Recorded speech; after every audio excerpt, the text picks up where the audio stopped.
And welcome everyone for a meta talk. It has been a very, very long time since the last one, but I'm happy because this time it will be about the EU tournament. That is also a very long time since we had one, and I'm joined by two EU special guests, TJDJ and Tang. So it's the first time also that we managed to have a full EU cast on meta talk for the EU tournament. How are you two guys doing tonight? Well, I'm doing good. I'm a bit under the weather as well. I think Mugi is as well. But yeah, I think I'm looking forward to this talk for sure. And yeah. And I'm very impressed by the synergy that we've all gone. It's definitely Burgundy Friday, so to anyone else, make sure you're wearing red because that is the uniform for today. Yeah, exactly. And like Tang mentioned, still a little bit throat ache. I will do my best. But if at any point I feel like my voice is going away, don't worry. We still have Tang and TJ to cover for me. So, what is a meta talk for those that don't know in the chat? It's basically we are going to discuss about the recent tournament, the most recent tournament. And here is the Fangbooth 5th edition final phase, where the top 8 EU team that perform on EU server faced each other, and we're going to discuss about all the events of the tournament, and then we will go into more details into specific data, for instance, pick rate, ban rate of every single heroes, win rate, but also some team stat and player stat, and so we are going to give our feedback on all those things. First of all, to try to recap a little bit how the tournament was held, there was 8 teams that were participating. There was Indecisive, OPD, D-Tap, which was Dirty Taken and the boys. It seems that Dirty Lake and the boys kind of love always changing a little bit their mix up. First tournament it was Dirty Lober and the boys, depending on who is their offlaner after taking the original name from Lake of Nature. We had Ronin, River Samurais, B-Team, Animal Instinct, and Last Minute. As I love to do usually in this type of tournament, when I start something, it's a little bit of trivia data. As usual, we got a little bit more than 10 hours of match play. That was over 19 different matches. So I'm always quite impressed by how Omeda's team managed to get games around 30 minutes quite consistently. And to be fair, when you do tournament, it's kind of good to have kind of a definite time frame and not some match that span for 15 minutes and some other matches span for 1 hour. So that's something that I think we can commend them from doing. Over 2.35 million goals earned by player, over 700 hero deaths, over 2,000 wards, and a little bit of pulling on mini prime and or prime, but Fangbooth is the guy that is suffering the most. And what is also interesting is compared to the previous PCC stat, all those stats kind of remains to the same level depending on the hours of match played. So seems overall at the top level, people are farming the same, placing as many wards and fighting as many objectives. We're gonna go directly into the bracket. So here we have all the results thanks to For the Core infography here. And basically every single match were best of 3, and we had also a loser final and a winner final, and the winner final were best of 5. So just watching that bracket, Tang, what is the first thing you would like to say on maybe a specific matchup, specific match that kind of come to mind, or something about the bracket, and we'll start from there. Yeah, I mean, I've said it before, but Omeda Police Department against B Team in the first round, kind of criminal. I think I would have liked to see the bracket a bit differently laid out. I think it's very top-sided as is. I think the way I see those teams, right? It's I have 3 pots I would put teams in, and I would probably still stand by it after the tournament, which would be the best teams, which I think is Indecisive, B Team, and Omeda Police Department. Those are my pot 1 teams. And then my pot 2 teams, which would be Ronin, Animal Instincts, and Dirty Tekken and the Boys. And then River Samurais and Last Minute is the third pot, which I do not expect to win any games in the knockout phase. So having 2 pot 1 teams facing off against each other, I think it's kind of bad, not gonna lie. So yeah, those are my 2 cents. That's something that we can Probably what is interesting is at the end, after we discuss a little bit like all the matches, like we can maybe do like what we believe would be like our like final ranking at the end of all those team who should be, and maybe after we just watch also the team stat, maybe we'll get like some more like insight, and then at the end like how we think we're gonna shift things around. But yeah, definitely I felt like there was like this aspect as well, like, and that's something that I find kind of anticlimactic after watching like all the games again to prepare this meta talk. I felt like the finals were a little bit like falling flat. We definitely had in the grand final with Indecisive versus Ronin. Indecisive was definitely the better team, and on OPD against Dirty Taken and the boys, OPD was definitely the better team out of the two, which kind of like limited a little bit the hype, but that didn't stop from having like some very, very great match. Personally, like one of the matches I was really looking for was Indecisive against OPD.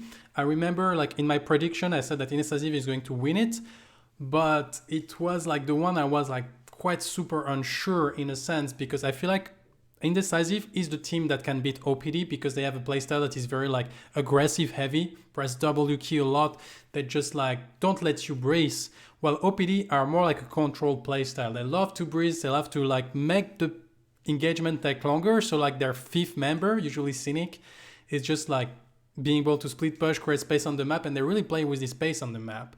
But at the same time, like OPD is also very, very strong at like punishing like the W key warrior usually. But I also feel like the addition of Neft in that roster of Indecisive for this like final phase, like Neft, I feel like is a carry that if he has like a 4 W key warrior in front of him, he will always like find a way to take advantage of the space that is created and compensate for the mistake of people, because he will deal so much damage if people are distracted from him. And I feel like Neft was the perfect addition for Indecisive to kind of complete their playstyle, and that's why like I think they performed so well in that tournament. So yeah, 100%. I mean, just speaking about Neft, and honestly, like watching Neft play as well, because like, you know, I've had the privilege of like casting Neft for well, since almost like March really, like with the PCC and also for the core as well. Honestly, Neft I think is just the best ADC in the game by far, probably arguably one of the better players in the game as well, like the leaderboard stats. And you know, we've also, you know, with Tang, you know, obviously being on Team Immune, you've had Neft as well playing with you as well, so it's like, you know, a massive boon. But like just watching them games and how Neft is able to pilot these picks as well, it's like you can't really target ban against him. You can try, but teams just sort of fail because it's like, oh, you take away his Revenant, he's still got that Murdoch. He's still got his Kira, and then he's just gonna bring out Sparrow as well in like game 3 of a grand final, because why not at this point? It's nuts, honestly. It's nuts. Incredible player, and I think like to any team to snap up would be an immediate improvement. But yeah, I agree with you, Mugi. Like, he's such an important member for Indecisive for a lot more than just his KDA.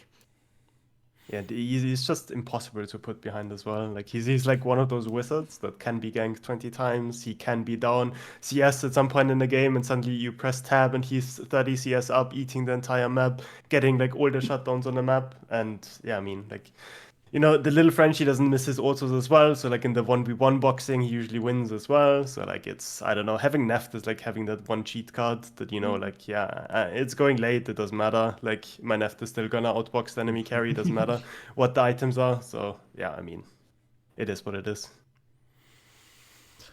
On the other side, like we discussed a bit about Indecisive, that they perform so well.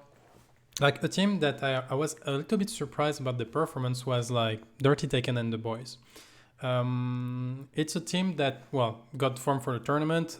Usually like they got the core of Dirty Taken and the boys with like an Aether, Toasty and Gratty.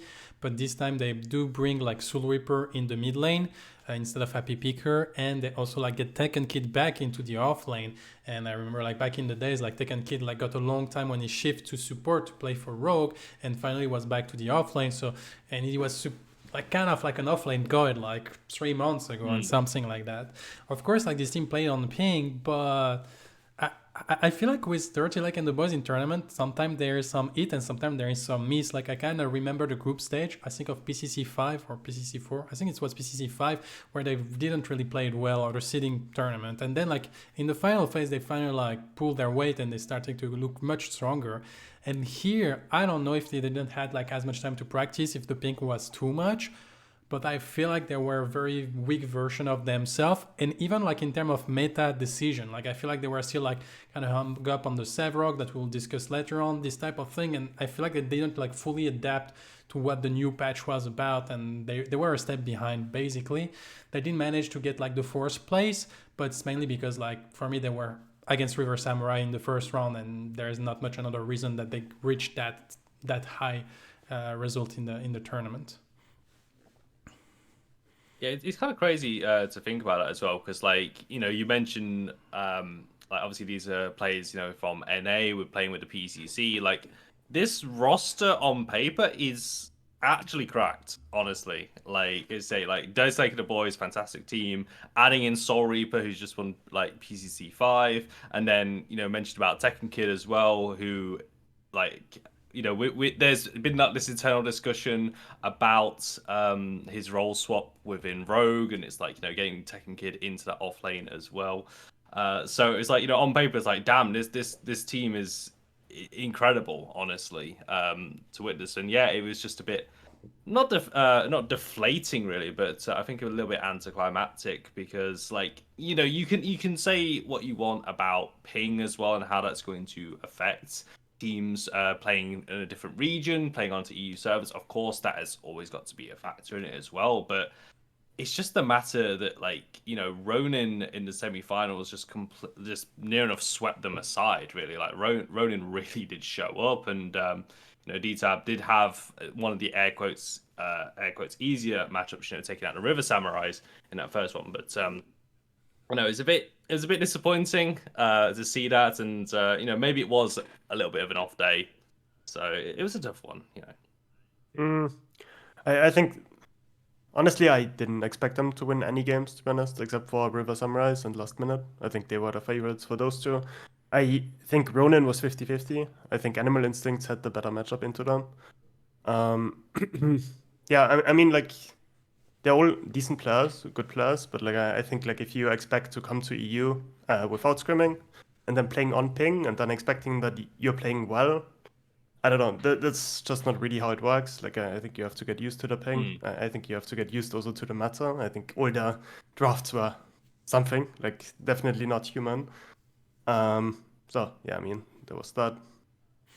Yeah, I think they were pretty favored by the bracket. I don't think they were the fourth best team in the tournament as well. I don't think. Yeah, I think they were pretty lucky with the seeding.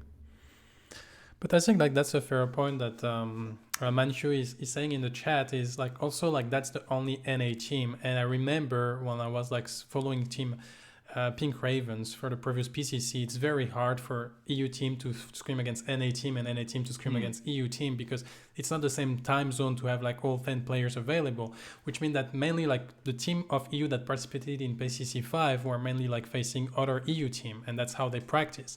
And here it was the only NA team, so they got like nobody really to scrim against. And so at some point like you need practice against EU team to get like used to the EU meta and also the ping and all of that. And if you can't, like also like that's probably like one of the reasons like you cannot perform in a game like that if you don't have like practice time, especially since there is like 2 new players joining the roster at the same time.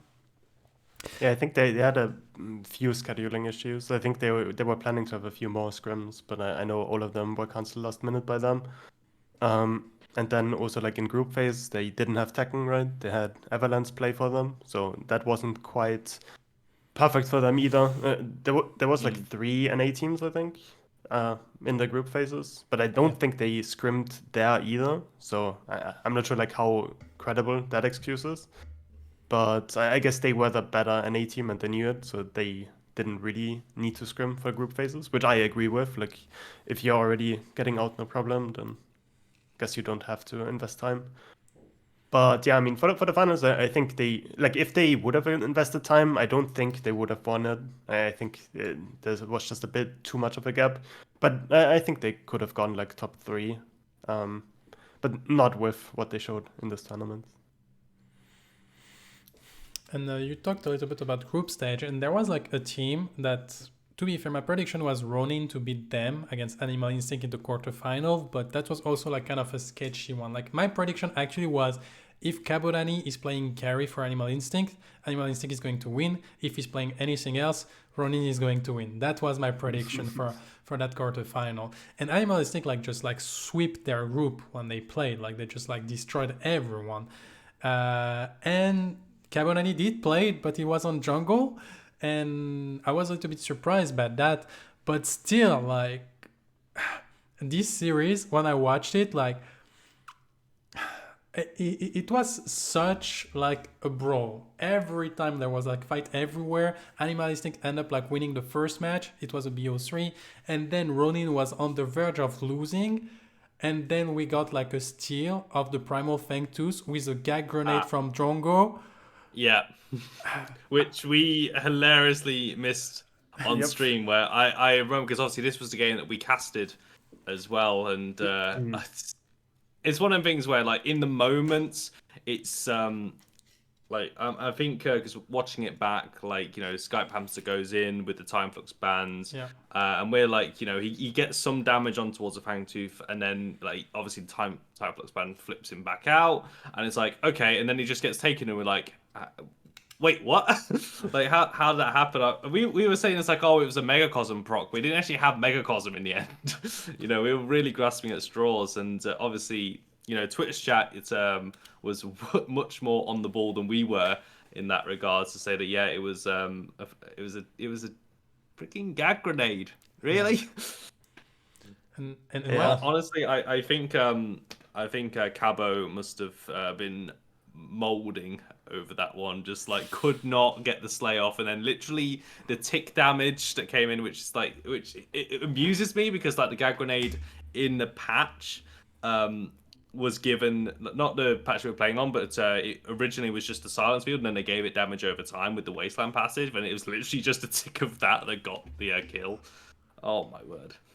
And if that didn't happen, then Animal Instincts just secures the primal. They secure the prime. They just have double buffs at like 30 something minutes, and they just end the game, and Ronin is out 0-2 against Animal Instincts, and everybody's like, yeah, Ronin is overhyped. We all knew it. Like, fuck those guys, right? But, you know, like one gag grenade changes everything, and now we have Ronin as our runner-ups in the tournament. Yeah, and that was like something that was like very, very weird to me, is when I watched this match, I was like looking at the timeline, and I said like, I already knew the results, so I was like, how Animal Instinct is losing, and then I see like the primal, and the primal for me like, oh, perfectly zoned, there is no shot they can steal it, and I like, okay, when the primal got taken, I don't even realize it's Ronin that get the primal, and I keep like watching, and I said, but how do they lose from getting the primal? And 2 minutes after, I was like 1 minute after, but the primal VFX is not on the right team. What happened? And then I came back and I checked, and yeah, and I guess like then like in game 3, like you have to come back mentally for such like a throw, in a sense that it's very, very, very hard. Team are not super experienced yet at the high competitive level, and so I guess like Ronin took great advantage of that, while like they got all the momentum back from that change, while like the enemy team like lose a lot of momentum, and they just ride that to get into the semi-final, and in the end, like after beating D-Tab into the grand final and in the second of the tournament.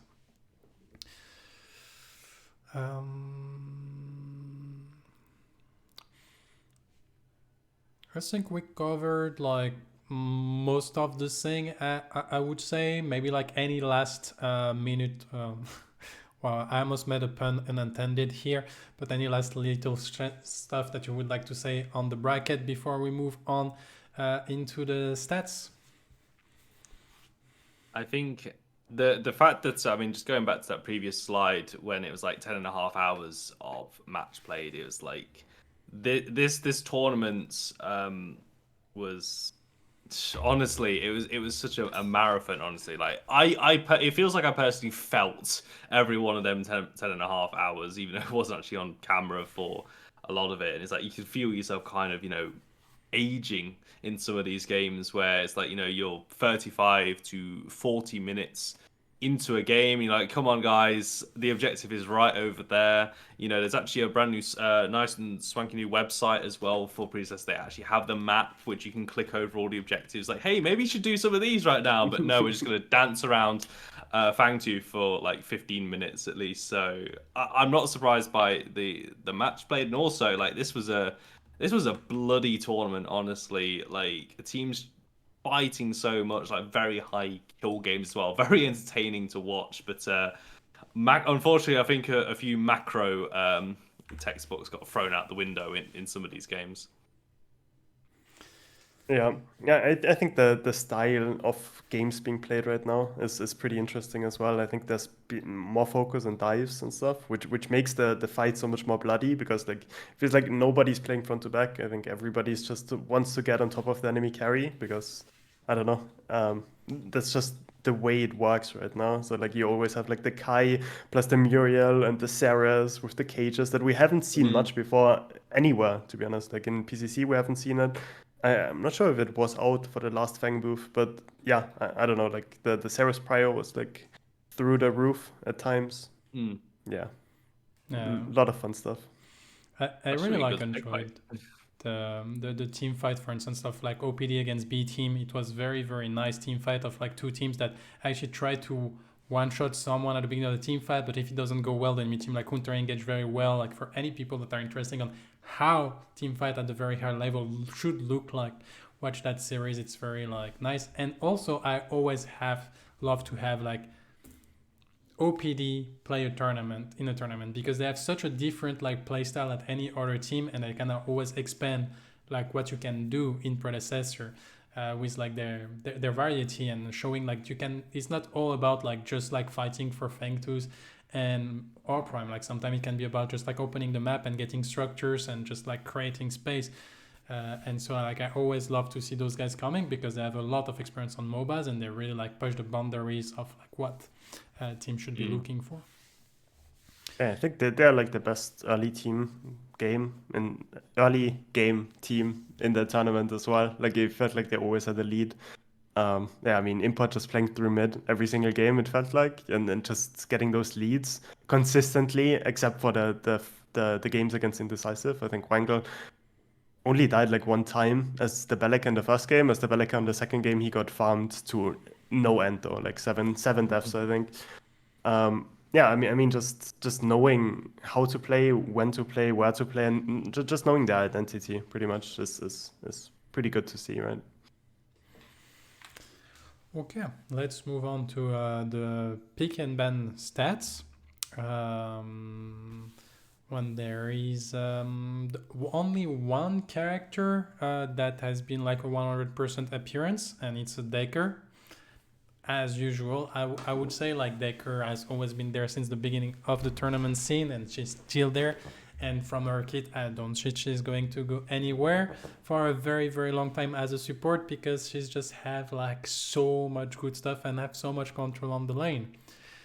But besides that, like, what are your takes, for instance, TJ, like something you have extracted from that graph? Well, I think the reason why Gideon is the third highest pick here is because Ronan made it through to the finals. Like, they absolutely love this Gideon pick, first picking it in the draft as well. I would like, maybe we should add another like increment of just how many times Skype Hamster played the Gideon. So that's just something that amuses me at least. But yeah, a few things like do stick out to me is that, you know, like seeing Richter be quite high priority in a lot of these games as well. Like we saw him flex between solo lane, jungle, and also the supporting role as well. Kind of can fit into so many different compositions. Yeah, Decker, not surprising. We did see a lot of Bellica as well, but it's like, you know, some of the more like historically meta characters actually falling down to the wayside. You know, Severog only being seen in 7 drafts of the entire playoffs, which if you had told me like a couple of months ago that like, oh, Severog is going to just fall that low down the pecking order, I don't think I would have believed you really, with like how dominant that Severog pick has historically been. Same with Crunch as well. You see Crunch be like kind of blinded into most solo lane matchups or even flex into the jungle, but again, unless you're morose, you just don't see that crunch at all. Yeah, that's the two big change that really shifted the meta. I feel like we were in a meta that like Crunch, Sevrog were very prominent. I think like Sevrog is mainly like the nerf. Like after playing Sevrog, after the change of Unbroken Wheel and also like the stacking, I feel like unless you're stellar on your stacking, it's so hard to make Sevrog works. And currently, I don't think like there is any Sevrog that is stellar on his stacking. And since like no, you need to be stellar on the stacking, and you're gonna face like pick in the offlane that are going to bully you. You're not gonna stack in offlane, and in jungle, like people know that Sevrog is weak and you're just gonna get invaded. So Sevrog is so hard to pull out. I feel like currently. One thing I was very like surprised also like is the coming back of both Crux and Rampage. I feel like Rampage they just needed like to like they just added a little bit of damage on Pounce, but they changed the jungle, how the jungle performance. Suddenly like Rampage is back as one of the top jungler in the game. And Grux also like Grux like really like coming back into the offlane where like everyone was saying like Grux is super abusable, it's very easy, but offlaner have started to be like much more proactive on the map. They don't stay in their lane like for 20 minutes like before. No, they're just like we see rotation as early. Like I remember a game from OPD, Cynic was at the river buff at the 3 minutes, 5 minutes, 7 minutes, and so now like offlaner are much more like dynamic and moving, which means that Crux is not as vulnerable as getting ganked because you're not always certain where he's gonna be on the map. And so like that's the two things that I really like extracted from the graph. Another little thing is how much like people hate Drongo as a carry currently. Like usually you don't have a lot of carry ban, but here we have 9 ban on Drongo. And I think like how many people hate facing Neft on Revenant. Because like yes, those 7 bans like on Revenant, it's a lot directing to Neft. People don't want to face the Neft Revenant. I think it's a few characters that are just like banned by one team. Like I think Gideon was banned 6 times by OPD as well, right? So it's like the graph can be a bit yeah, it can look one way. But yeah, back to what you were saying about Grux is also like that, like Crunch got nerfed, right? Several got nerfed, and also the jungle changes impact offlane so much as well. Like you can't really play Seth in offlane and then expect like the enemy offlaner to just sit there and wait until you farm on the tower. Like that's not gonna happen, right? Like if you play into a Grux, he will eat the 3 camp, he will look into the 5 camp, you will have a stare down with your jungler. I think we saw that a few times this tournament where like Bond is staring at Gretzi that just wants to serve his 5 camp, but he's not allowed to, like because there's the offlaner standing there, or like the blue buff, whatever. So I think that's a big difference compared to the other tournaments as well. Yeah, and I think maybe just seeing like kind of Grux right as Mugi was saying with like how early solo lane is starting to rotate into as well, and also I think like Grux coming up because we're seeing a lot of Zarus being picked up by teams as well. And of course, the interaction being, of course, that Grux's bleed actually prevents the gladiator passive actually proccing until that bleed is over. So it's just like a little bit more of a delay, which can be really obnoxious to deal with when you are playing Zarus into that matchup as well. But yeah, just I want to go back to the ADCs for a little bit, because one thing that did surprise me in the draft at least is I think we saw Drongo banned a lot because ADCs were not getting priority. They often fell very late on into the draft, past actually the second ban phase. I think I would hazard a guess to say that most of those Drongo bans actually came in the second ban phase of the draft, because it was like most of the drafts were just kind of like fighting over Decker, Bellica, Richter, Chimera, some sort of Steel as well. Like that was where everyone was jostling for position there, and it's like, oh, we've not picked our AD carry. Let's take Drongo out of there. And I think it makes sense as well, right? Like the big deciders are usually not the carries at the moment. I think it's nice if you have like a safe carry. So we were talking about like how the team fights go at the moment. Like if your carry stays alive just a bit longer, it's nice. But I think it was just more important. Like just looking at the pick bans here to just like first get the facilitators, then the tanks, and then the ADCs. That's pretty much how I see it. Yeah, I feel like there was like a big emphasis once again on the Decker Bellica, but also like the Chimera and the Rictor. And as a mid, like most of the time, like either you're a team that prioritize like Gideon or you're not. And if you are, usually you pick Gideon very early because it's not gonna go through a long time. But then once Gideon is picked, like usually like people are more lenient on like what they're going to get. I'm always like surprised to see like Bellica is still like a pick that a lot of team favored, but it's not banned that much actually. Like everyone wants to have Bellica in their team, but once again, like it's only 5 ban compared to the 9 ban of the Decker, the 10 ban of the Rictor, which is something that I still like still wondering like why like team like favored so much more like the ban on the Decker compared to the Bellica, where actually I feel like Bellica is more a menace of like how it opens like both like the support lane and also like the mid lane, and driving like more like, for instance, like in Decisive we're just like always prioritizing Bellica every time, and that worked wonders for them. I think a Bellic on support is just very vulnerable still. Like a Deca is just so safe, honestly. And she's also like, honestly, like a Deca just plays herself as well. So like I think people just don't wanna deal with it. Bellica can be punished. A Deca, it's very hard to punish a Deca, right? So like they might as well just get rid of the more annoying thing.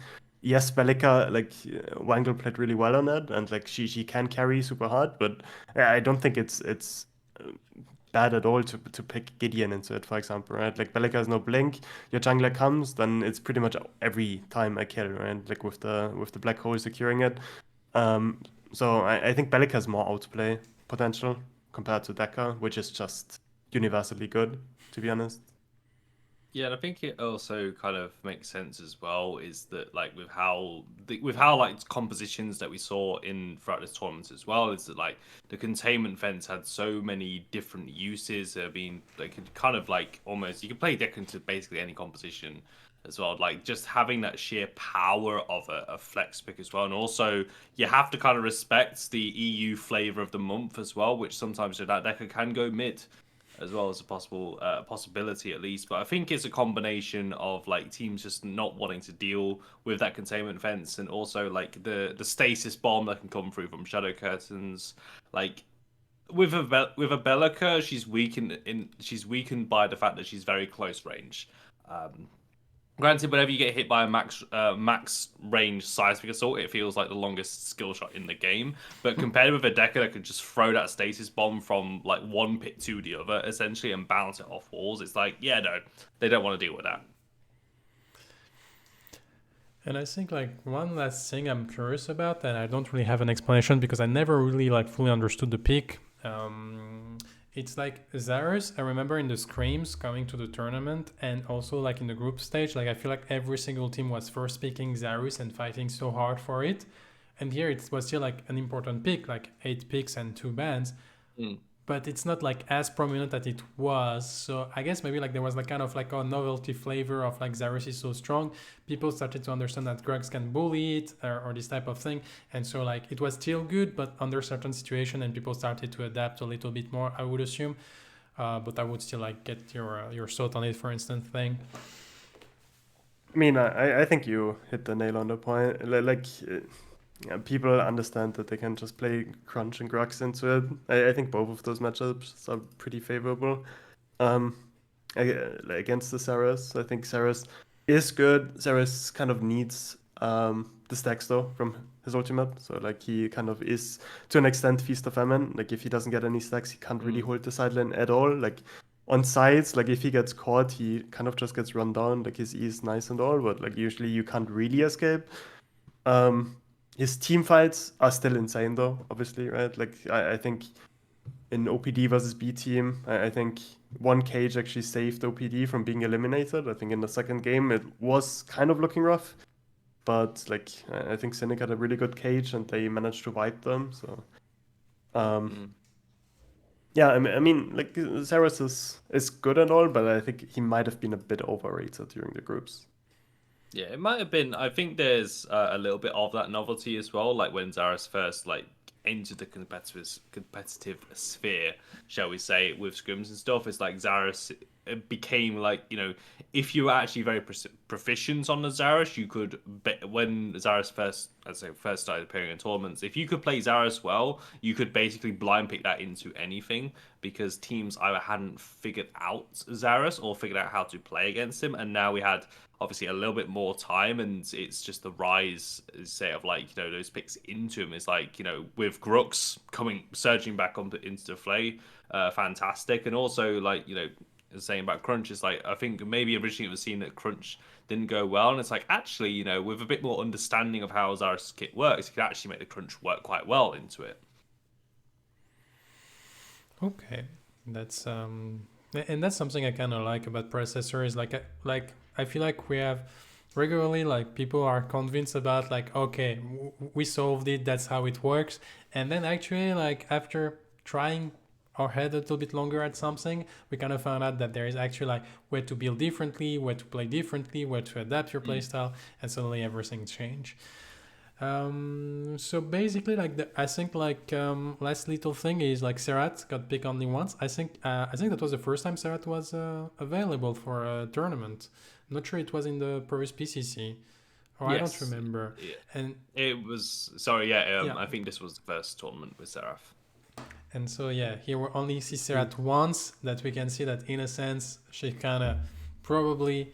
A pop stomper, I think like last minute actually tried to pull it off with like their Serrat Muriel combo, but in my opinion I think that's more like last minute trying to just like go for kind of a cheese that can maybe work because they were so outclassed in the first game that they just say like, okay, let's go for it in the second match, maybe it works and then we can surprise them. But I'm not sure it's like very a super viable solution, and apparently like team didn't really want to try to risk it playing around the Serrat, especially since like you have like jungler like Camera and Rampage that are like so strong and bring so much to the team currently. Yeah, I think they also got some wins in the group phase with it. I think that's why Ragnarok I was going to bring up. Yeah. So I think they probably thought like, yeah, if it worked out, like we were gonna try it again. Also like Ragnarok loves to spam it in pubs, so yeah. But like it's mainly as you said, right? Like it's more of like a pub sort of hero. Like again, feast or famine, right? Like if you die without getting a reset, then the hero looks pretty bad, and then if you get like 5 kills, 4 resets, then the hero looks absolutely broken. And heroes like that are usually pretty hard to pull off in comp. Yeah. So let's move on to the win rate of every single heroes, and so we do have like a few things that are worth mentioning. For me, like one of the things that is very interesting is like Severog, 20% win rate. I think Severog has never been as low, and so I feel like team that kept picking Severog were just like kind of stuck in previous patch, but Severog was not in the meta at all. 0% win rate on the Kalari. So I'm sorry, Kalari fine, like 2 hands player or Jan, but you're trying, but it's not there either. It's only 2 games though, so maybe there's still some place, and Jan still like pull out like some absolutely like great plays against OPD in the Metro PD versus B team, but it's still like kind of rough. And what is like very scary to me is like there is like some very very high numbers from some picks that have been picked a lot. Like you look at Rampage, you look at Grux, you look at Zarus, and you have to keep in mind that for the Grux there was like one game that was like a Grux support trolling by Toasty. So this 63% is actually like probably higher if you just like put Grux in his correct role. And so like those like beefy frontliner bruiser type kind of start to come back into the meta, and I'm super happy about it because like I felt like Predecessor always had like kind of a like people didn't really manage to make like bruisers work in competitive for a long time, and now I feel like people are really like started to reach the level of like itemization and how to play those characters, not just like W key all the time, but actually being a slightly more smart about their engagement, and suddenly like we start to see like those type of character really shines. Yeah, I think it's a shift away, like with those bruisers. I'm very happy to see those bruisers come in because, like, from the casting perspective at least, They are incredibly entertaining to watch, honestly. It's like, they will engage these fights, they'll go in, they'll pump out masses of damage as well. Oftentimes get blown up, but it's kind of like, kind of go big or go home with some of these picks as well. And I think that's maybe down to like kind of the play style, maybe overall, where historically speaking, like solo lane is just, you're playing, it's a 4v4 and a 1v1 for 20 minutes of the game, and then it's unlocking that solo lane before them to actually go to all prime and help out, not because they want to, but because it just happens to be next door and they just want to sort out the racket that's going on with their next door neighbor.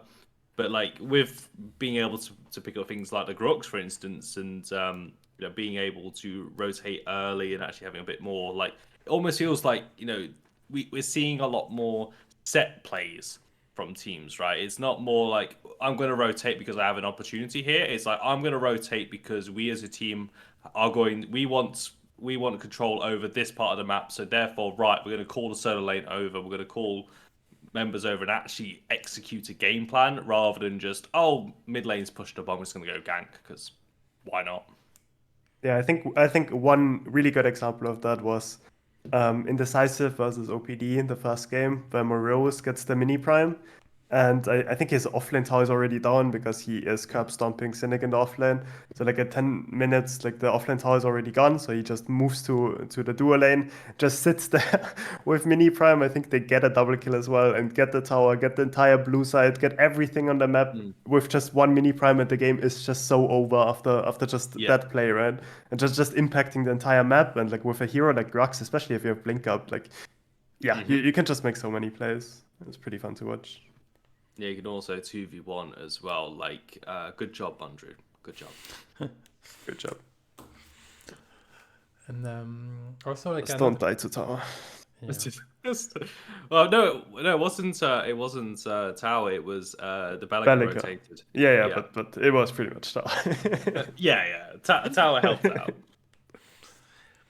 Another little stat that's interesting is if you focus on the jungle role with Chimera and Rampage, like basically like those two characters have like way over 50% win rate with the 58% for the Chimera, 64 for the Rampage. So basically if you weren't getting one of those two pick in the tournament for your jungle, like probably you were putting yourself as a big disadvantage. It was really like a Chimera Rampage like meta in that regard for the jungle, and still like we see that I'm actually like very surprised about like the carry like overall like win rate, as we can see like Murdoch actually was like quite a pick of choice but only 25%. Revenant got banned a lot, but when he appeared he didn't really like perform well. Drongo also got banned a lot, but once again didn't perform well. I think like team were very prepared for the Drongo pick. And then like basically it's only Twin Blast and Kira that are actually like having like their choice. Of course Sparrow 100%, but it's only one game played by Neft in the grand finals. Oh, it's getting nerfed next patch, honestly. 100% win rate in Fangbooth is getting nerfed next patch. And I think like Neft is pretty happy with those win rate, because Neft have a tendency to say like if you're only like a Drongo carry player, like you don't know how to play carry, actually play actual carries like Kira and you will learn how to play carry. Yeah, me as a Drongo enjoyer, I just get screamed at by Neft over and over again that I don't have hands, that I should. Are rising up at this point. Which I understand. Drongo is probably not the most skill intensive carry. He probably doesn't need the most positioning, but also that's why he's the most fun carry, I think, in my opinion. But yeah, I mean the Kira win rate as well, let's be honest. Like that's a lot of Neft doing heavy lifting there as well. I think Ronin also played it in like the wins against D-Tab. Yeah, and also I think like for some heroes like Drongo, I think their win rate is naturally lower because you have to invest into it early in the draft. So instead of like getting a Kai, you get a Drongo instead, and then if you invest that spot, then obviously your win rate might be a bit lower as well. I think that might be the problem. Yeah, it's also I want to also flag up as well is that like with the Kira and the Twin Blast win rates as well being that high, these were like, I think from the drafts that I remember, like Kira and Twin Blast came in as like so far down in the draft as well. They were almost like, right, these are just the only other characters available essentially, because like normally Like Murdoch, it seemed like Murdoch had like more priority over like Kira and Twin Blast or anything like that. Or even Rev technically had more priority, I guess. But like teams were just picking up the Kira because it's like, hey, we need an AD carry. Yeah, let's just play Kira, and the win rate is actually like, wow, okay. I think Kira, if you manage to survive the laning phase, she's actually really, really strong with her like like bonus physical power, and then like what Neff does is he goes pacify as well, and then like, he just hops on you with double hop and just one shots you pretty much. I think that's pretty strong. Like the danger of playing Kira is just that you don't really have any lane prior. Like you don't have an ability to really shove the lanes. So compare that with like Twin Blast that can just ventilate through the wave and it's shoved already. Kira just needs to have like a support to do it for her. So like a Muriel, a Decker, pretty much anything ranged that has clear as well. So I think that's one thing teams need to make sure when they pick that hero. But apart from that, I think hero is a really good hero. And I think you brought out a very good point, TJ. I think like if you want to really like control, for instance, like even if you want to control the dual lane, I don't think it's really like about the carry pick. It's mainly about the support pick that you're gonna have. And so actually like maybe like those Drongo pick, and we have seen that time and time again on the NA scene, like I feel like carry doesn't define your comp at all, doesn't define like the strengths of your draft. And so every team that kind of invest an early pick for securing a carry for a comfort pick, or because they believe like that's gonna direct their draft, it feels like apparently it's still like not the way to go in Predecessor. You Predecessor probably as a carry, you need to be able to play multiple carry and just adapt to what is open and what is probably best in the situation. But carry is not like a team defining pick in Predecessor at all, it seems. Yeah, I think it's definitely much more to do. It feels like picking up these AD carries is more because you maybe just look at the duo lane matchup. It's probably the most prevailing factor into why you pick some of these carries, and actually a lot of that comes down from like, hey, actually we need to know the full draft coming out here before like you want to pick something like Drongo or pick something like Murdoch or anything like that. I think the last win rate I want to point out before we move on to the team stat is the win rate of the steal. And I think the win rate of the steal is kind of skewed because we will see that on offlane is actually a monster. But here, like the win rate got like kind of damaged a lot because some team really like enjoy playing steal support, even against Taker or Bellica in their lane, and that's a matchup you don't win. It's just a matchup you're gonna get destroyed. And so actually, like steal on support was a very very low win rate, while steal on offlane was actually like very very good. So that's why we got only 44%. But this is like where we have to go into more detail and split the data by roles to see a better picture, and that's what we are going to see later in the talk. Yeah, I wonder if it's similar for Richter as well, or if because Richter has different roles as well. If he fares better in support role, or if he fares better in the jungle role, because like I'm not sure if we saw too many Richter jungles. I think that hero having so little win rate while being banned so many times, right? I think he had 10 bans. Well, really surprising to me as well. Yeah, I think like if I remember correctly, but we will confirm after, it was mainly in support that is performing well. But I also like remember like for instance like third match of B team against OPD. Like I remember like B team decided to go for a OPD style of draft. They go the Richter, the Howitzer, and the Decker. I think something like that. I'm not sure, but there was the Richter and the Howitzer, and I feel like they did that to counter like the OPD style of draft without like being themselves very confident with that style of draft. And so like Richter is this type of character that if your whole team doesn't know how to control the map perfectly, you're just gonna get picked up and picked up and picked up because you don't have any escape. And if your team doesn't collapse on the moment you're slightly in range of the enemy team, you're just gonna feed basically. But yeah, so let's go into the team stat. So one thing that is quite impressive to me is I remember like PCC 5 like stat were much more like the green cells were like a little bit more like disparate. Many teams got some of them. Here like it's just like the indecisive show basically, like indecisive like in terms of KDA, 6.3 as a team. The second team, of course, OPD 3.6, but still like such a huge gap. Like it's like 2.7 KDA difference. Like it's almost like 70% plus. So like this team was like one of the favorite, and they have shown that they basically like crush every single opposition.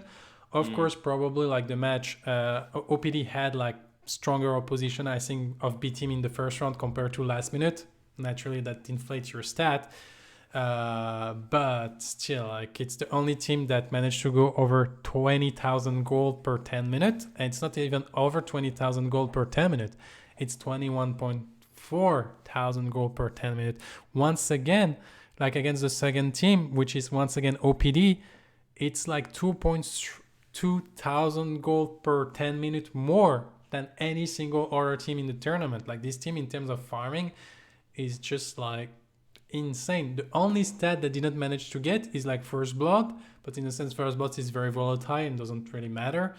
And the number of war destroyed, which is a fun stat, but not really like an important stat either. Like Indecisive get the first place, and I think like in a sense like, well, they deserve it from like the stat that they just get. It's like was insane. They were just dominating everything. Yeah, it's kind of with how Indecisive like grab control of these games as well.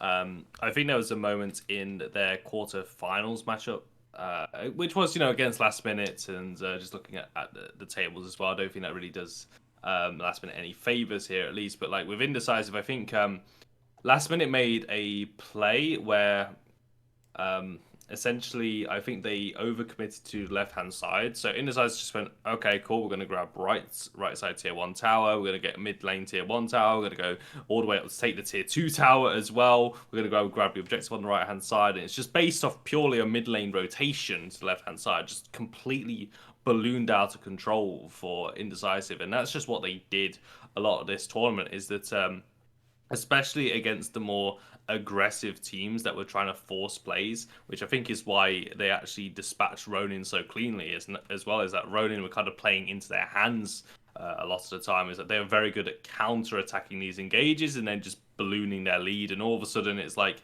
okay, sure, yeah, keep fighting us, we're just going to kill you in the end. Yep. I agree. Like I think that's one of the strengths Indecisive has for sure. I think it also, like as you said, like always the counter punching. I think we saw that in the semis as well against OPD. Like Flame just hovering mid, right, knowing that input is gonna H crime Wangle any second now. So like when input comes, he just uses everything on him, saves him. Like usually the fight ends up in the favor of Indecisive, and they haven't really used much, right? Like they usually get something out of it by just hovering. And yeah, and meanwhile, like you have the farming machine on the dual lane as well, right? Like Neft just gets those CS leads usually, right? Especially against like if I'm thinking the finals, like we have like Chich and Luga playing like the least interactive lane ever, like Steel and Kira, like lanes like this, where they have like no chance of ever pushing the lane. And no, actually, no, they played TB, I think, in those games, and Nef played Kira, excuse me. But yeah, I mean, usually like those lanes were very one-sided, just like from the draft. And yeah, Indecisive played really well around the draft, I think. Yeah, just to offer a point there, yeah, they played Kira Steel in game 1, and then they played Murdoch Steel in game 2. Yeah, something like that, right? Where like the Steel is just getting manhandled by probably the Decker, I would guess. Yeah, so it was a Decker and a Bellica, the two game. Like they picked the Steel, which is yeah, like, that sounds fun. You cannot really gameplay. Play. There is like also like another like overall things that we can extract from that, and if we compare the stat of Ronin and Animal Instinct, if we look at the KDA, it's 2.6 to 2.7. In terms of kill, actually Animal Instinct is higher. In terms of death, 6.6 to 7.1. Ronin slightly better. In terms of assist, 11.3 to 12.1. In terms of goal, very, very similar. In terms of word plays, very similar. What destroyed, similar. Objective, slightly better on the side of Ronin, but structure slightly better on time of Animal Instinct. And so that's to me, like, since like this best of 3 that was very like close, very almost to the level of Animal Instinct, like actually advancing, was really like I think the only difference between Animalistic finishing like in the bottom place and Animalistic between like becoming second of the tournament. And so like this actually like quarterfinal match on the bottom bracket was actually very, very important for the team, because that's such like we can see that in terms of like actual teams, in terms of stats, they're not that different, but their like final result is actually like worlds apart. Yeah, and that game going to full 3 games as well, which it completely backs up all of the data as well. I think you do need to add in one final column, Mugi, and that is game-changing gag grenades, and make sure you at least highlight the Ronin squad for that one as well. But yeah, it's that's just looking at the goal, like the goal difference between them is 18.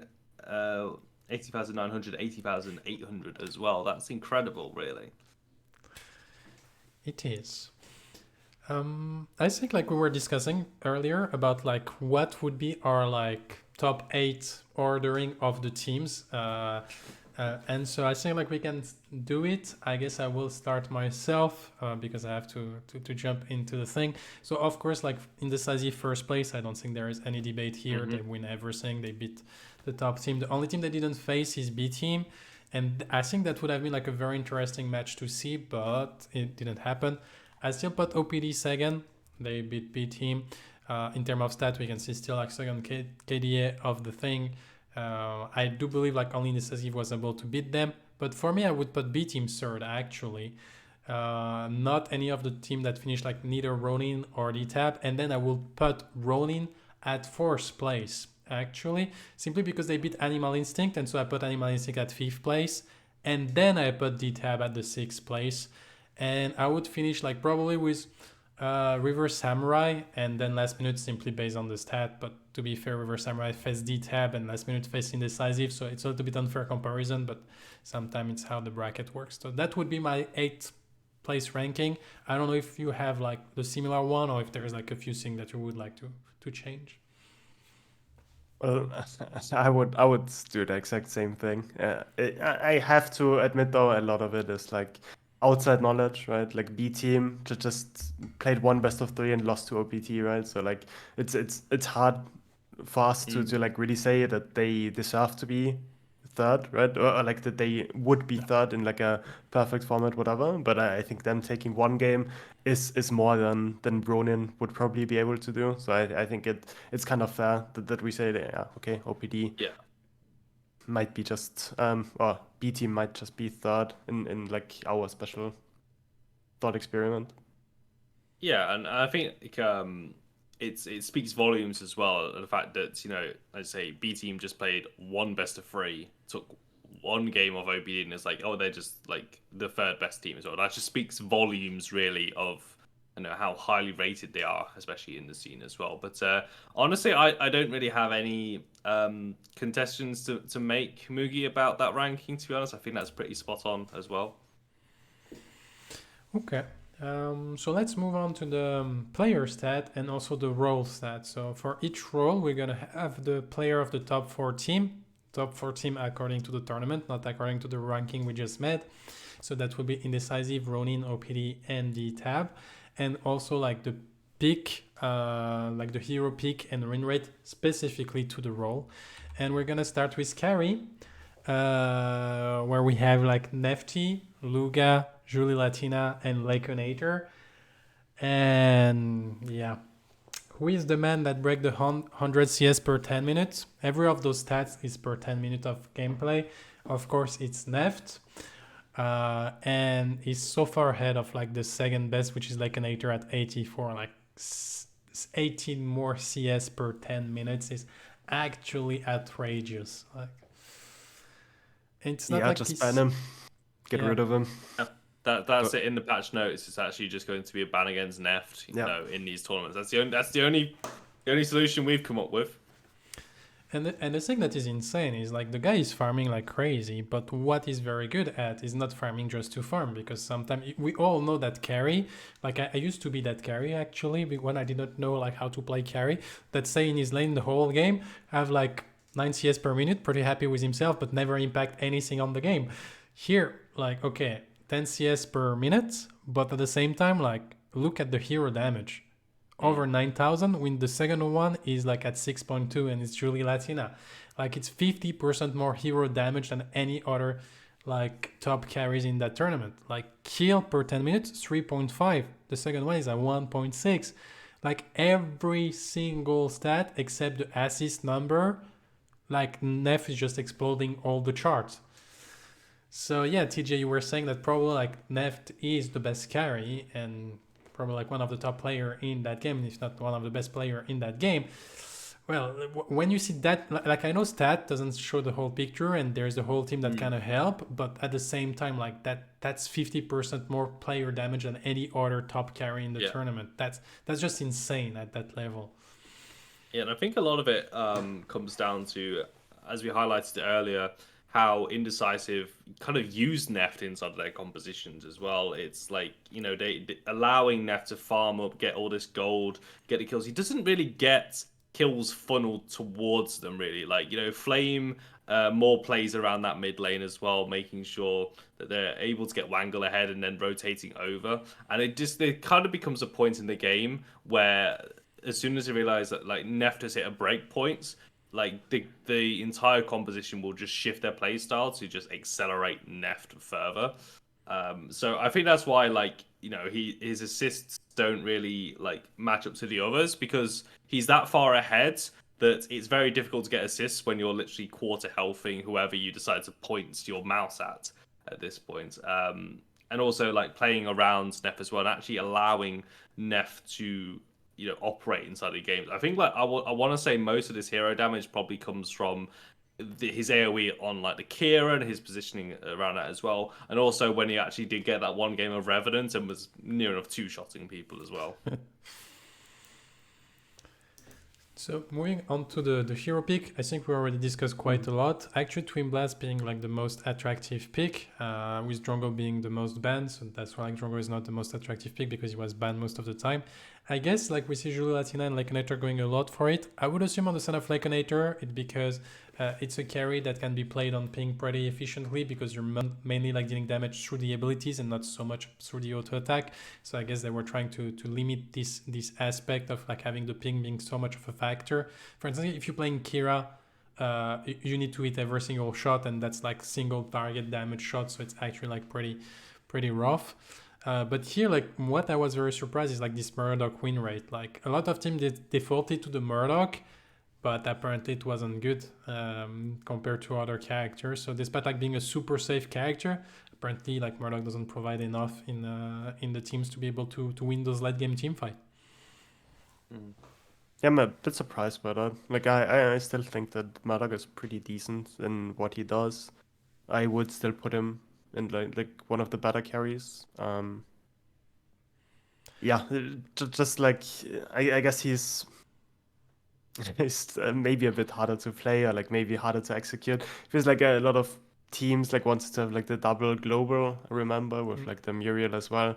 Not the easiest comp to play around with the Murdoch as well, to just like split pushing. But yeah, usually like against heroes that just want to dive you, like a Kai, like Murdoch usually fares pretty well into those heroes. But honestly, like with a sample size of 8, probably gotta look into the games a bit more to really make like a conclusive statement.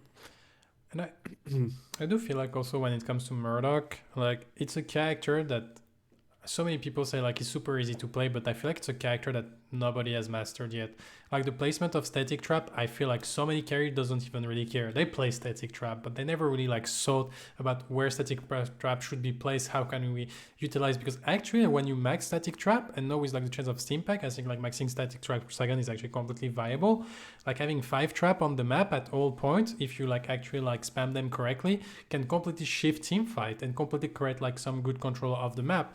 And also like Long Arm of the Law, like this global ultimate are insanely strong, but it's not just about like, hey, someone get away, I'm gonna try to snipe it. No, it's like, okay, we want to put our offlaner ahead, we got like a steal on offlane, every time I go for the shield slam, you're ready with the snipe, and we one-shot the guy on offlane. But teams are not at that level of execution yet, and so I feel like Murdoch probably is also like suffering from the fact that we're not utilizing the character to his full potential yet, and he's not like just like here to box. It's actually like a carry that I think requires a lot more like planning than the other carries, and so far we don't use carry for planning. Okay, let's move on into the support player here. And here in Decisive we had Manku. On the side of Ronin we do have Chich. On OPD we have Ray. And on the tab we had Toasty. Yeah, I forgot, like, on the side of the carries, I add like a little like rewards for the person that have the better stats. And of course for the carry role it was for Neft because it just win every single category besides assist. But when you have double, like more than double the KDA of every single other carry, like what assist are going to do for you? So on support, I know that Manku was gunning for the 10 wards per 10 minutes. He was a little bit short for it, only 9.2 wards. Yeah, he's kicked. And there's a very cutthroat business here we have it is what it in is. EU comp scene. I told him like he can simply place ward in the base and just like refresh his ward all the time, and then suddenly you have like 15 wards per 10 minutes and you just like gain the awards. Someone really wants that Lighthouse award later on if they do that. Exactly. So, but as you can see here, I couldn't place the reward for stat because I feel like between Manku, Chich, and Ray, they all did good stuff as support in terms of stat. Like we can see in Manku, very good ward coverage, but at the same time, if you look at Chich, like 3.2 assist, which means that as a support he was actually contributing a lot to getting kills for his team. And on the side of Ray, like we got like an assist between like Manku and Chich, a warding between Manku and Chich, but a kill participation of 62%. And so like all those three support basically did good stuff. It's just that they did stuff differently basically. And so that's why like there is no reward. It's interesting to see that actually Chich is the person that played the most, the character he played the most was the Richter support. And here you have your answer, Tang, about the Richter support. He got picked 4 times and he got 75% win rate. So Richter as a support is still super strong. Still as a support though, 0% win rate. But how many of those were the final? 2 of those. 2, yeah. And I still believe Steel is a strong support. To be fair, watching the finals, like Steel is very hard to play. You need to be like a master of like how do you use your shield wall in the laning phase, create some space. You need to use your flash at the right timing. Steel is a very weird like support to play. And at the same time, I think Steel become a strong support if you don't have to face like a Decker and a Belica that can stop you every time. If you're facing, for example, like a Muriel lane that can't really like stop you every time you go in, suddenly like Steel become like so much more stronger because you just like bully them on cooldown and you get your shield slam. And so Steel is not the support, natural support pick. You need to have the right situation. Murder. Yeah, I think Steel does have his strengths. Like as you said, just not into some heroes. I think even if he does play against a Belica, I think it's also fine after 6. Just needs to get to 6, to be honest. He like a Steel also like has like the upside that he's always gonna be a Steel. Like he's level 6 and he's like, as TJ always says, he's full build once he has his ultimate. So yeah. That's the one thing, but at the same time, if your carry just gets run down by the Decker over and over again because you are the Steel that is like has one button but is pretty useless apart from that, then it's obviously not going to win you the game, and I think we see that in the stats.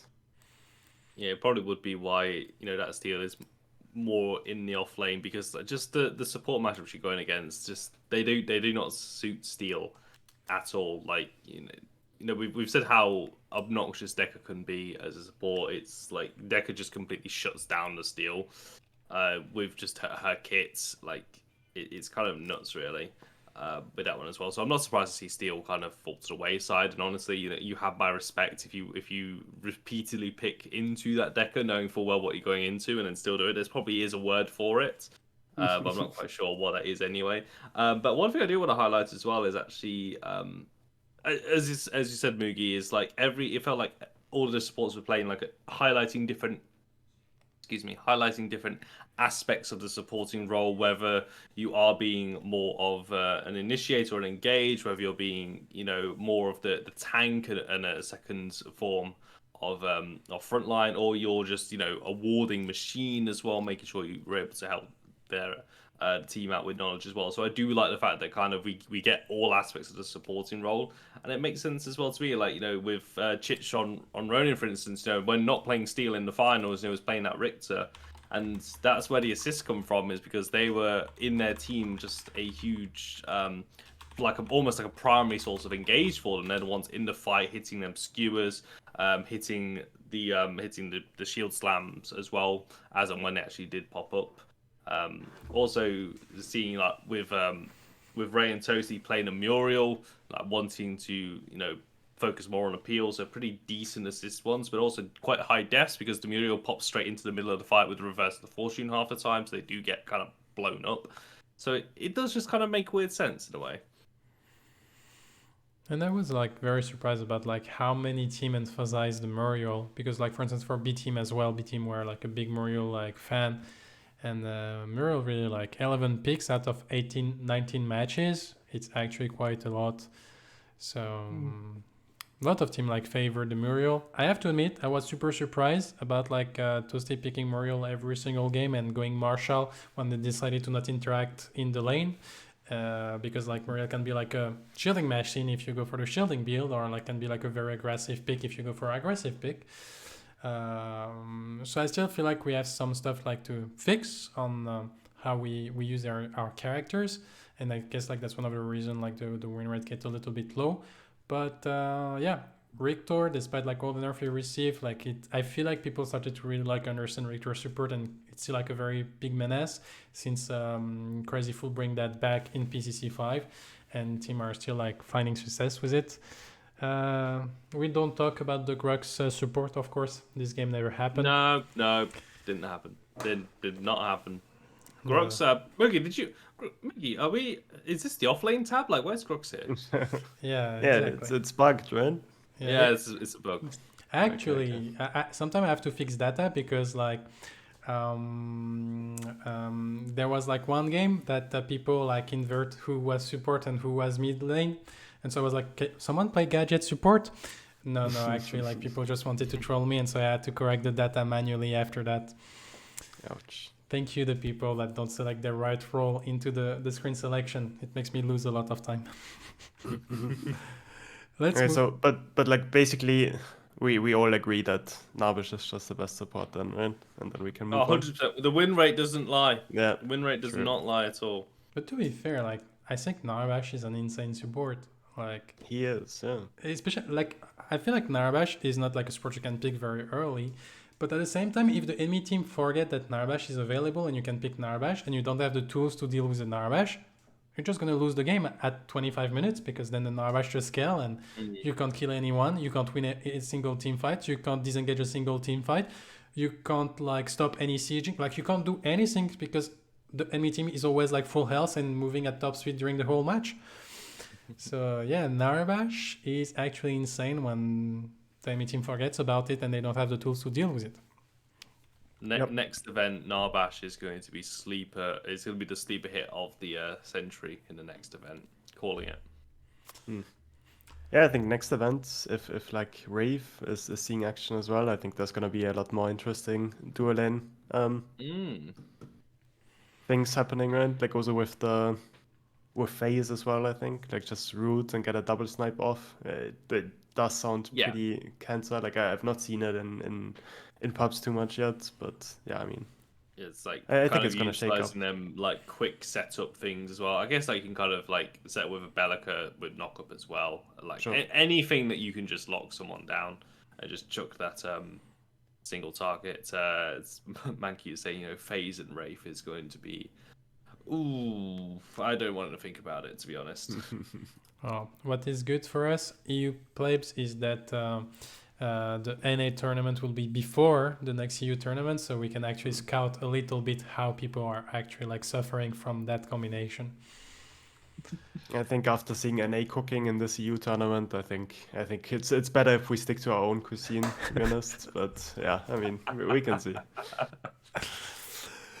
So let's move on for the mid lane actual stats. And so we do have Wango for Indecisive, Skype Hamster for Ronin, Shin for OPD, Soul Reaper for D-Tab. And here we actually have Shin with the highest KDA. To be fair, is it really surprising with import like camping the mid lane over and over and over? And did I say over again all the time? But still, like Shin dishing out tons of hero damage, 9.8k, very close to the 10k mark, which is actually like very, very rare. Great kill participation. That's why like, he reaped these rewards for the stats here. Overall, I feel like the mid lane was, in terms of stat, like very close between everyone. The only thing is like Soul Reaper, in terms of KDA, was very, very low. But in terms of CS, in terms of hero damage, I feel like every single like mid laner have pulled their weight in a sense during the tournament for the top 4 team. We're not have that big discrepancy like we have seen for the carry role, for instance, but it was more Neft like being an outlier there. In terms of picks, I think it's interesting to see that there was like basically 4 picks and that's it. Like, Morigesh is completely gone, not seen a single time. When I remember in PCC4, she was like people were fighting to get the Morigesh in mid lane. To be fair, Morigesh didn't change. I just think people learned that Morigesh can be bullied. We don't talk about the Twin Blast versus Drongo mid lane matchup in the second game of the loser final. I don't know, like people were cooking. So Reaper decided to pull out the Drongo mid on ping. I'm not sure that was a good idea.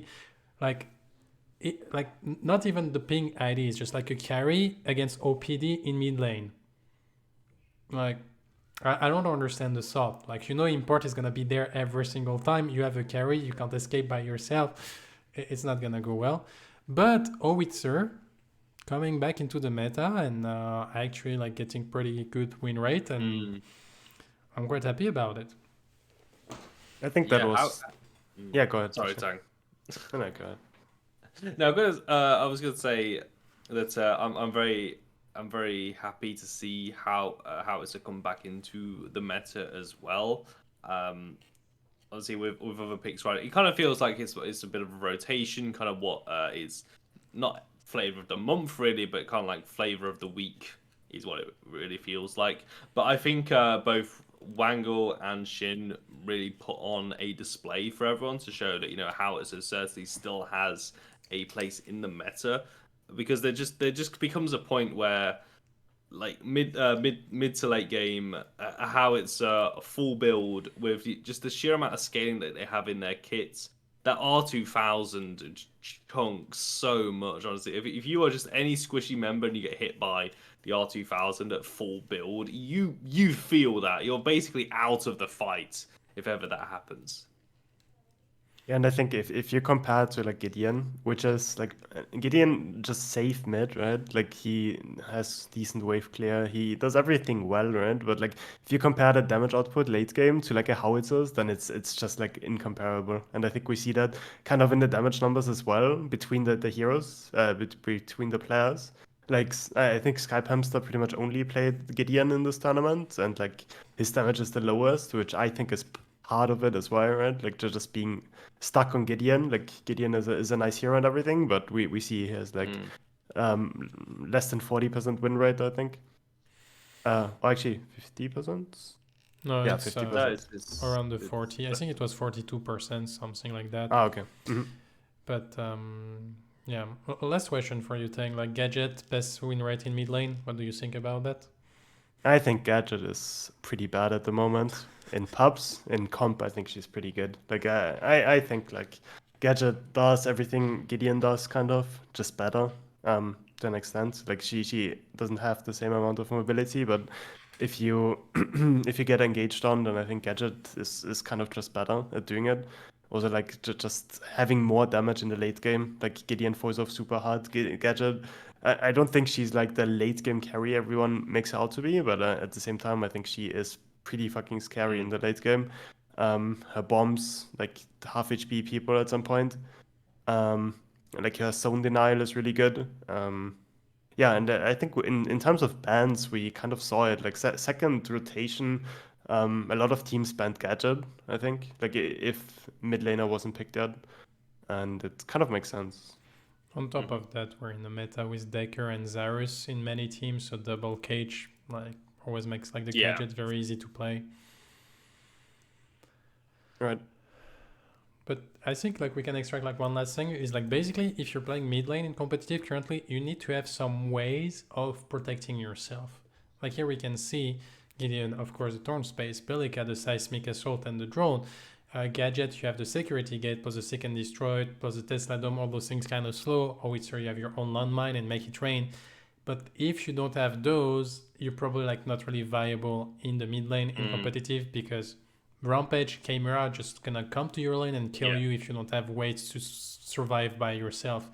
And sometimes it's not only about surviving by yourself, it's like surviving long enough for your team to collapse. We see OPD do that time and time again. It's not only about like, oh, I need to stay alive by myself. No, sometimes just like stay alive longer that your team can collapse and suddenly you can turn the fight around. But if you don't have anything, like team are getting much better at just like flashing Cole, and then you have the follow-up of the enemy mid laner and you get one shot if you don't have any defense and this type of thing. So let's... Yeah, it's a tough old time to play a mid laner without a form of out or a form of like just stalling out. It's just not a fun time. It is absolutely not, especially since the mid lane boogeyman was part of the tournament. So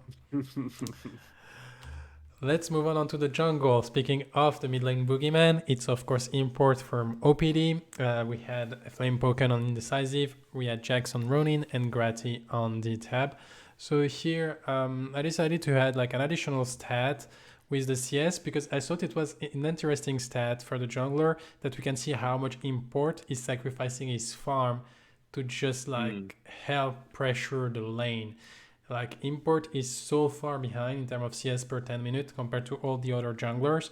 Like there's a huge drop, like it's more than 10 CS down per 10 minutes compared to the other jungler, and I guess that's come down to the playstyle. But the kill participation is 70%, so import is there on almost every single kill, and that's like part of the DNA of OPD. And that's what I kind of like with this type of thing is like you can see that there is not only one good way of playing the game. You just have to find a way that fits for your team and also for your team playstyle overall. Chimera, most played character by 3 of those, Jax, Grati, and Import, and then the Rampage. And here we can see that basically, if you weren't playing Chimera or Rampage, you were doing something wrong. But that was like the main 2 pick, like 12 game of Chimera, 11 game of Rampage. Almost everyone in the meta like acknowledged that this was the jungle meta of those 2 bruisery non-humanoid character in a sense. Yeah, I don't want to see a Seth jungle again, please. That's what I saw. No, but like I don't know, like the Kai Rampage, it felt like they had too much impact in like every gank they had, so it kind of makes sense that they are so high up. I think in terms of I mean win rates and everything, like kind of nuts. You have and also the players as well, like Flame Poikin this entire tournament was on an absolute tear in the jungle as well. Very, very impressive performances from them, and just like highlighting like the highest level of jungle that we have here in EU as well. So not surprised to see them get awarded the little PNG gold merit badge to their name as well. But just so crucial to how indecisive we're playing as well. But honestly, like all the junglers, like Jax was quite an important part of Ronin, Impulse as well, as you say, just like pitching his tents inside of that mid lane to make sure that they're able to get Shin ahead in these matchups. It's such an impactful role, honestly, and it's all about like for teams as well when they have a great jungler that not only is mechanically proficient and can play these characters, but actually is able to facilitate the rest of the team and actually play around the team members as well. That's when they really start to shine. And I think Jax was like the shining light of Ronin this tournament. Like I'm really sorry, Bondroot, but like you kind of got outshined by Jax. Like Jax was kind of a demon on like when he played Kai. Mm-hmm. I mean, you can see it in the score here as well, right? Like 64% kill participation, while still having like 68 CS, like still keeping up with Flame, like just being like 5% up in KP, while also like losing more games than he is, right? So like I don't know, like this guy also like having most damage dealt, like he was definitely doing a lot of things right in this tournament. Yeah, but less said about occasionally wandering too close to objectives and getting kind of picked off a few times. But hey, I think that's kind of what happens when you play for Ronin. Is just like you just go big or go home. You have to all in every hand. You have to win everything or lose it all. There's no in between. And if we like, one thing is, I guess, is like we got the camera and the rampage that are like so dominant because they're simply like very good clear, very good invade, very good gank, very good objective control. So at some point, if you have the whole package, what do you go for something else? And one stat that is very surprising to me is like Richter, only 3 times in the jungle, but 0% win rate when it was like a very hot topic previously. So we see that the Richter in the jungle, I don't think Richter in jungle is inherently bad. It's just that into a rampage and a camera, I think is very hard to play because it's a very immobile character, and no team also like started to understand that they can invade your jungle a lot more. And when a Richter get invaded, like when you have a camera on a rampage, like you just don't go out unless you have flash, but you don't have flash every minute, only every 5 minutes. So I guess like team are really started to take advantage of that. I'm a bit scared about that like dominance of camera and rampage, because I think like one of the thing with those two characters is like really like they have the whole package, and I don't know how you really balance that without butchering the characters, because you can't really remove the like, if maybe you have to remove some sustain so they don't have that much objective control and such, but I feel like there's such a dominance here on the jungle role when it's supposed to be a role that is super open with like the Fengmao, the Assassin's pick, the Bruiser pick, the Tank pick, and I feel like here it's very constrained since the jungle change, and I think that's something that Omeda needs to be careful about, and let's see how it evolves in the future tournament. But I think that could be something that transform a little bit on I think like if they just looked a bit at like clear speeds, right? Like if that turns out to be a problem, right? Like that, like the Sabrok, Steels, Richters can't really keep up with those characters, then like just like buffing like the clear speed on like max HP on Hunt instead of like the AD scalings it has. Like I think they do have a few triggers for that, but honestly, like for me, it just feels that stylistically those two heroes just fit the best at the moment, right? Like Richter is not really known for like a dive character, right? Like that's literally not what Richter does, and that's literally been every single team comp we've seen, Saras, etc. We've not really seen like where you peel back, where you play front to back. Like if you have a Kai and you want to play front to back, then like your front line is gonna die. Like I hate to tell you. So yeah, I mean, I think it's partly that, right? Like I don't necessarily think that it's the biggest balancing issue going forward. Yeah, and I think for teams as well with the draft, like just seeing, like it's Rampage, Kai or bust really, unless one of them is banned out. And I think the thinking here in the draft is like, we could take the Richter jungle, but at the same time you're potentially giving yourself Rampage or Kai. Granted, of course, it depends on bans and everything like that, and you just need. It feels like you just kind of need these picks as well. I will hold my hands up and say I have no idea personally how you would balance that. I'm not a jungle player, so I don't even know where I would start. To be honest, it must be a very tricky way of doing it. But there's a lot of different things that they can do, as the other two have alluded to as well. And it's quite interesting as well, like the butterfly effect that can happen, like just a little bit of damage taken off an ability, or just like adjusting some mana costs can literally make or break some characters as well. Let's move on to our last role, which is offlane. We have Moros from Indecisive, Bondroot from Ronin, Cynic from OPD, and Taken Kid from D-Tab. And overall, Moros and Bondroot like very high up in terms of like damage. Cynic and Taken Kid much lower. To be fair, Cynic is a lot on split push duty in OPD, so it's not like really like facing a lot of opposition. But Moros and Bondrewd really like very active offlaner that rotate and go into the fight, and you can see definitely that.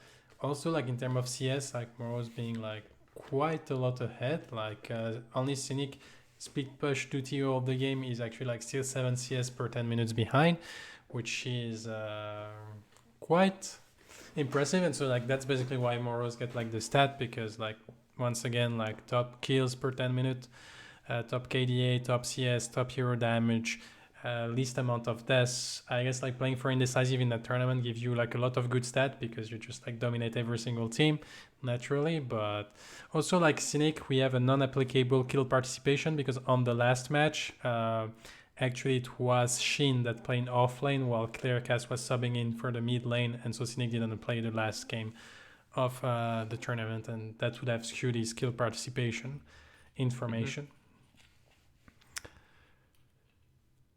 Yeah, I think we all saw the game, so I think it was like clear that Morose and Bondrewd were just like a cut above the rest.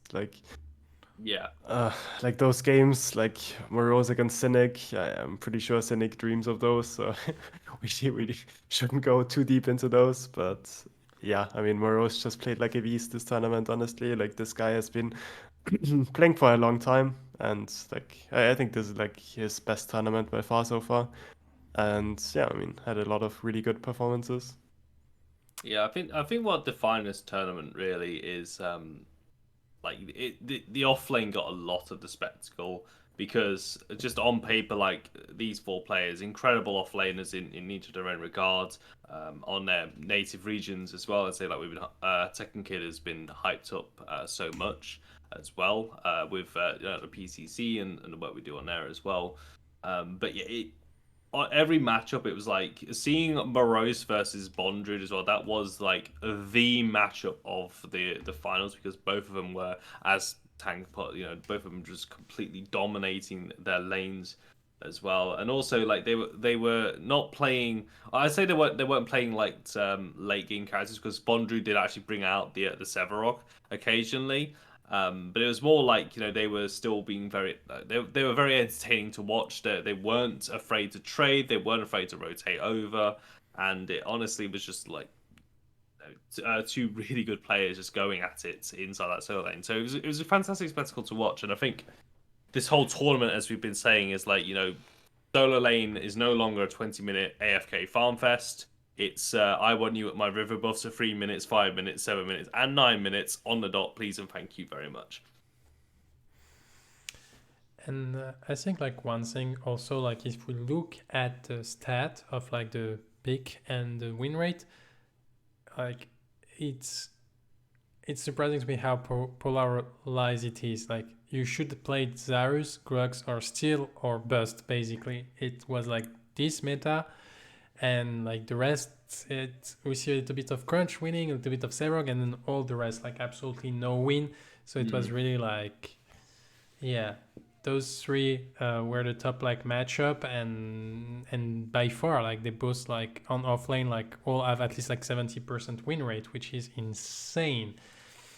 And I guess like some team actually like kind of understood the meta on the offlane in that regard, and I feel like offlane actually has been like a very very big factor in this tournament. Like I feel like either if like the dual lane was getting completely dominated or the offlane was getting completely dominated, that translated into one of the team getting such a huge lead that it was like very very hard to actually convert, despite like sometimes even if we keep killing on the mid lane, like sometimes the mid laner still get his farm and end up like being present. But like those offlaner actually like impacting the map, or those dual lane actually rotating afterwards after they secure like their side, like actually was impacting a lot. We have seen that with Moros, Bondrewd, this type of situation. Okay, we're arriving close to the end, so we do have our little reward as usual. And I'm sorry, Mancu, but you didn't get the lighthouse. Actually, you had 45 words, and Ray got 46. Recount. In one game. Recount. So it's Ray with the Victor that managed to get 46 words. So it happened. On the bestie, actually it was Mancu, Chich, and Kabulani, all three like getting 21 assists in one game. Mancu and Chich on the Narbash, Kabulani on the Rampage. So that's the first time I think we got like a triple tie. Shin, the farmer, with 458 CS. Import got the infiltrator, and what is interesting about Import, like why he has Richter and Gamera, because he actually got 12 wards destroyed in 2 games with different characters, so he got like double time the rewards. Jax is a serial killer with 15 kills. It's actually a very low number, like we have seen like in the past, like sometime like over 20 kills. I guess like people are starting to learn to not just like keep dying to a guy that is fed, so that's nice. And then we have like Envenom Shanna with the False Friend, with as a support 128 CS. I guess it's because it's a Muriel split pushing, but still I would believe it's because Shanna hates his carry and didn't want 7-1 to have any last hit at all, because he truly believed he was the one true carry. Yeah, I think it's a mix of those two. I can see that, yeah. So that will be all for tonight. I have to admit that my voice is on the verge of dying, so I'm quite happy that we're reaching the end. So that will be the moment. So basically you can see like all the socials about like the people here on the chat. Basically there is TJDJ that everyone knows from his casting of the different tournament. Tang used to be player, and actually for the last tournament decided to switch to the casting role to great success. Of course, for the core, for the people organizing the tournament, so thank you Kana and everyone involved, and also like for the people out there of the PCC that actually like provided a lot of people to help. And of course, like thanks everyone in the chat, thanks everyone for being there, for listening to us discussing about all those things. You are all amazing. I think I will enjoy my rest over the weekend to try to come back strong enough next Monday for more like, I don't know if there will be some scrim review, depending if team are actually scrimming or not, but should still be a good time. Thank you. Thank you. I've heard Team Immune is scrimming again, so if really? anybody in the stream wants to find some scrims. Interesting. Thank you for the information. And thank you, TJ, also for joining. No, thank you for having me. It's always been a pleasure to come on, and hopefully I can make an appearance again soon. Thank you as well. Thank you, everyone. Have a wonderful evening and a wonderful weekend. Enjoy. We are out.